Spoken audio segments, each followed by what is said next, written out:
Nothing quite happening yet. Nothing.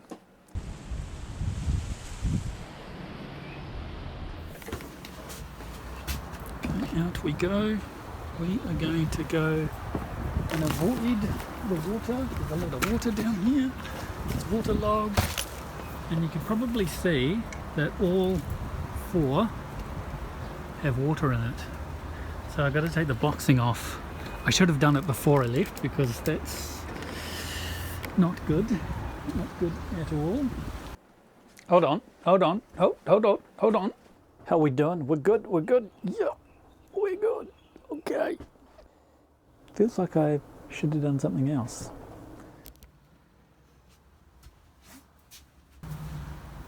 Hello.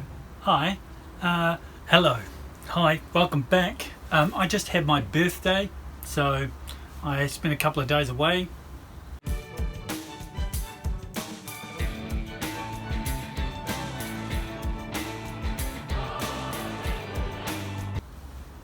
Don't know what I'm doing that for, but anyway, I'm here today because I need to take the boxing out of the concrete pads that I put in.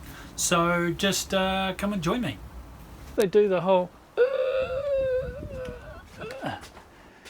well, I'm glad I got rid of that. I'll just pause the video. Looking at the wrong monitor for the oddest of reasons. Welcome to intro number 2, or the future, or the past, future, past, present, and current. Welcome to this next installment. We are very, very close. I was actually thinking of putting the end here, but after I watched this, I realized there's quite a lot going on in this video. So I thought I would just walk you through it. First thing I started doing is taking off these boxes. They were obviously concreted on. I had to pull them off. It was wet. I think it was a small little hammer that I was using really helped. I also wanted to check to see if that concrete was set because of all that water sitting on it. But it was pretty tough. It's completely set.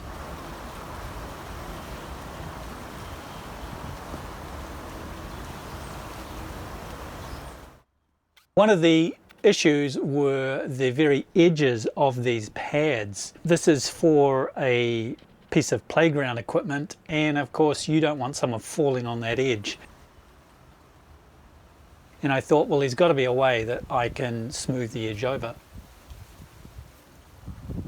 So I started off using the small sledgehammer. Probably figured out that that didn't really help.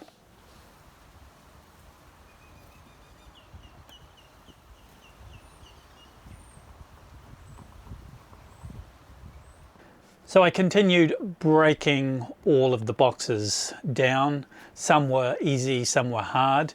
I think that, again, this whole problem with the bark, if the bark hadn't been there, I possibly could have easily dug around it, and then there wouldn't have been anything behind the boxes, because that's the real problem here. They were actually pushed into the ground, and if you remember the video when I did this, I did hammer them into the ground. So of course there was no way for it to go backwards. And then I got all of the boxes out. It wasn't good enough with the sledgehammer, so I used a file. I used a file that's used for wood, and it's quite a fine grain file, and it's triangular. I think it was that one. It didn't do a particularly good job because it's mainly for wood, and I think I actually probably ruined this because it's got concrete in the teeth now and rusted. So stupidly, you know, I was using a tool that it wasn't meant for. Is there something in this video that you're confused about?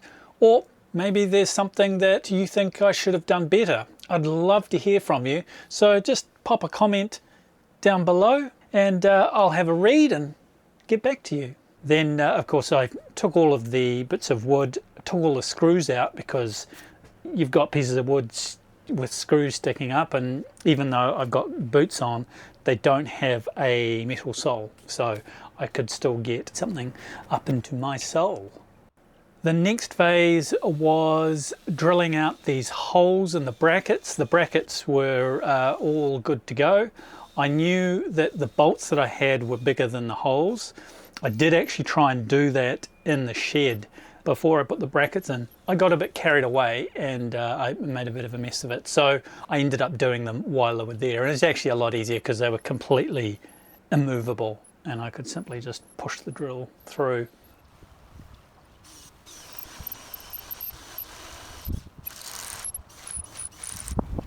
Have a little bit of a rest. A little bit of a rest, and look.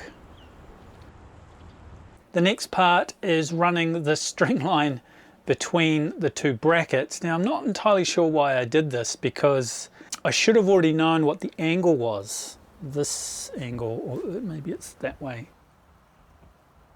It did help me measure between the top of the swing all the way down to the bracket,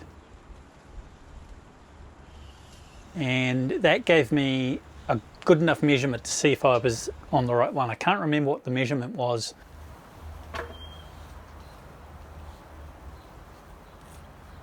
and I measured all four, and this was the time where I could tell whether everything was in the right place, because if all of those measurements, those diagonal measurements, were the same, then everything was spaced out properly. From memory, there was very little in it, less than a centimetre between all of them. So I did quite a good job. I've been running an Instagram, some of it's behind the scenes stuff. I'm still working that out. So if you want to check that out, there's a link in the description below. I hope you get a chance to check it out. The next phase was to now cut these diagonals. Now this took the majority of the time that you will see for the rest of this video at least. But they're very large pieces of wood. So I started walking backwards and forwards for some reason. I do a lot of walking when I'm making these videos. And I had to check my measurements more because the wood is not always square, and I wanted to make sure I got the angle as best as I could. The only way to do that is to check your measurement and double check your measurement. I think I brought my skill saw out there, my circular saw, because I thought maybe I could use that to do the cut, but the depth wasn't anywhere near as good.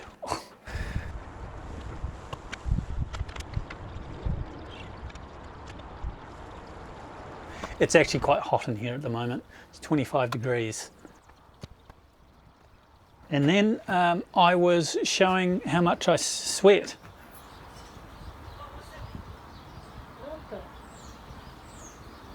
So then I did the only thing I could do is to drag the miter saw across the wood. Remember, the miter saw is only 80 millimeters and this is 125 millimeters. So at some point I'm going to have to cut the remainder.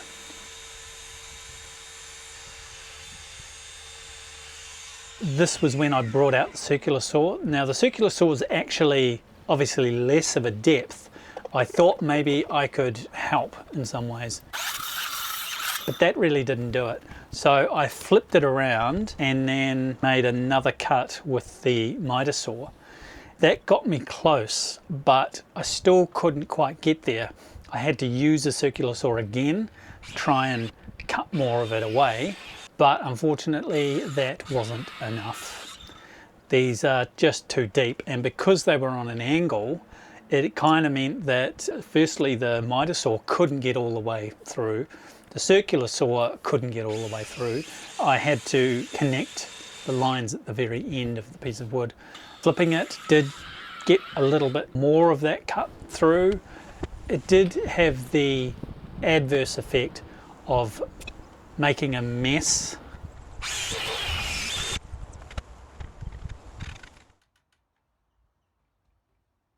I'm watching this footage and I can see the jello moving. I might have zoomed in and that's probably going to make it worse. These were all pretty ugly flat cuts. Well, they weren't even flat. They were quite uneven.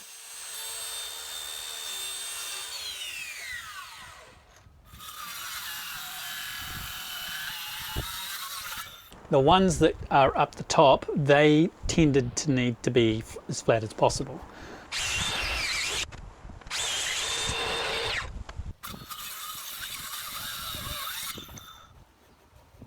So I broke out a saw. It's a small flat blade saw. This is actually just a trim saw, like a really fine trim saw. And this is it here.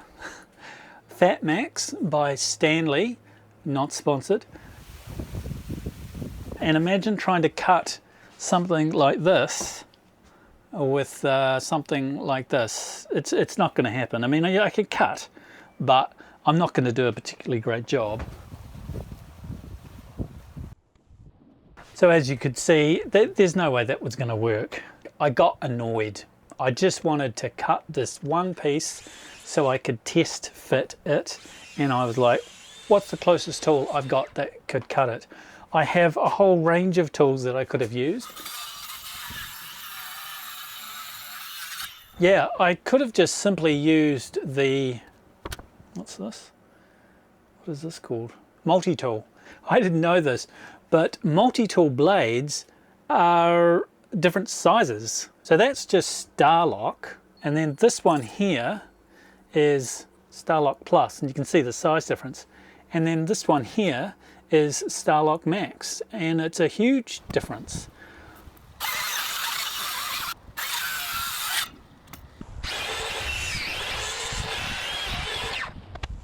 And I pondered, how am I going to cut the whole way through this? So I broke down, I went to the shed and I grabbed a handsaw, which is something I probably should have used right at the beginning. I could have cut all of these with a handsaw.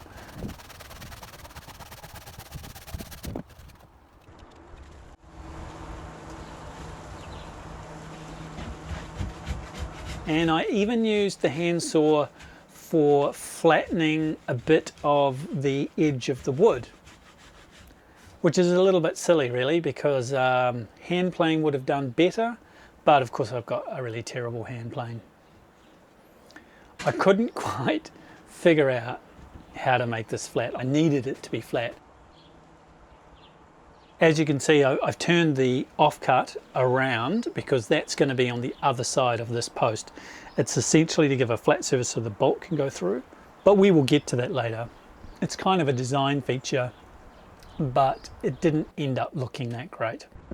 So I continued cutting them all with the handsaw. It actually didn't take too long at all. I had to sit down and took my time. I could have worn my headphones and just listened to something. I did a bit of contemplating, thinking, oh, have I made the right choice? Well, of course I have. I muddled my way through it and ended up cutting the rest of them with a handsaw.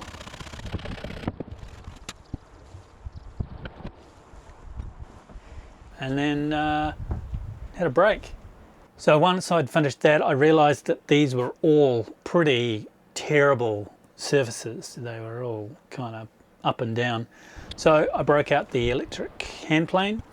Now electric hand planes are actually quite difficult to use because they take material off really quickly, and if you don't get it bang on, you will put a big gouge or different level in your wood. So you have to either dial it back and go slow, or dial it up and just plow through that material.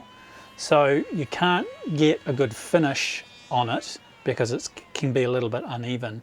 But I don't think it's really used for finishing. It's really to hog out a lot of material. And it makes a lot of sawdust and wood chips. If you've ever seen a planer or a jointer, they make a lot of mess. My planer, not the hand plane but the big plane, it makes so much mess that I don't have a way of collecting it, all of the wood shavings. So I just let it go on the ground and then spend 2 hours trying to clean it all up. So now that I've got that face nice and flat, I can take it around to the swing and test it out. I kind of just need to know, have I got the length right, have I got the angle right, because the angle kind of needs to meet up with that vertical post. And if I don't have it right, it's going to look really silly.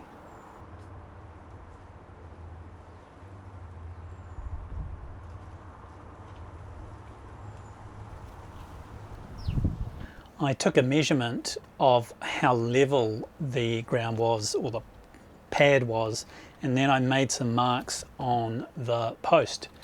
And that meant that if you were looking at it, it would look like I'd cut it level. And I actually only thought of that once I put it up there. I didn't actually know how I was going to make a mark to make it nice and level.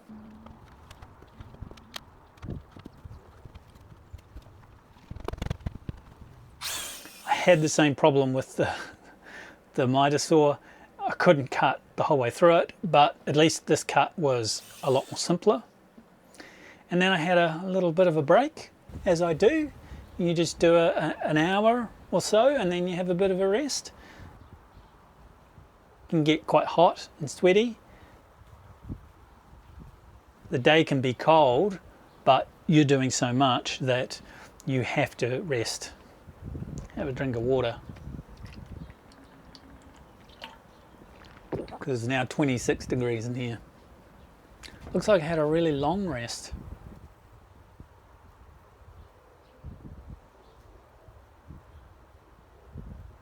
I went about fine-tuning that cut, and I think I started doing the same on all of the other posts. I think the posts, I wonder what else you could call them. And now the slots. I hadn't really thought about how to cut the slots, so I first tried the circular saw. That didn't work. Then I tried the miter saw, and that kind of worked. I mean, I managed to get quite a way through it. You don't see it here, but I ended up having to break out the chisels. I'm also moving the piece of wood in relation to the blade so I can widen that gap by making multiple cuts.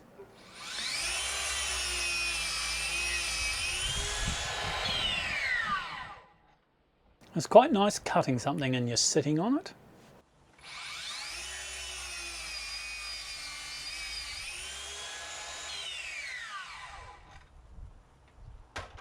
And then I went around to test that one out, and that was a pretty good fit. Now I'm not entirely sure why I didn't film this, but you can see the GoPro right beside the shed there. Don't think I had taken it around at that point. So I measured the second one, and I in fact go through this whole process with all of them. I put them up against where they've got to go. I marked the level with a level. Basically the level was touching the ground at any point, and then once I get the level, I just mark a line across where the post is going to go. So the gap between where the pole post ends and the ground, the gap's the same, irrespective of how long it is, but they were all in the same location anyway. I think I did quite good at getting those pads in the right place. I was a bit surprised. I actually thought that they would be so far off that it would nearly be unusable, but I did quite a good job. So that's me using the saw. I'm using a chisel.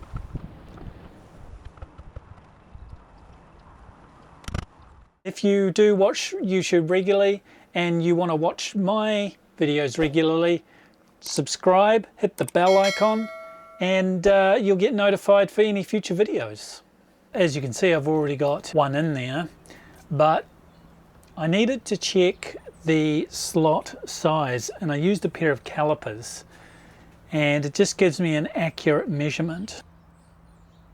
If I need that slot to be 5 mils, I was just really basically cutting, trying, whereas this way I can just get it right and just do it once instead of lifting that piece of wood backwards and forwards.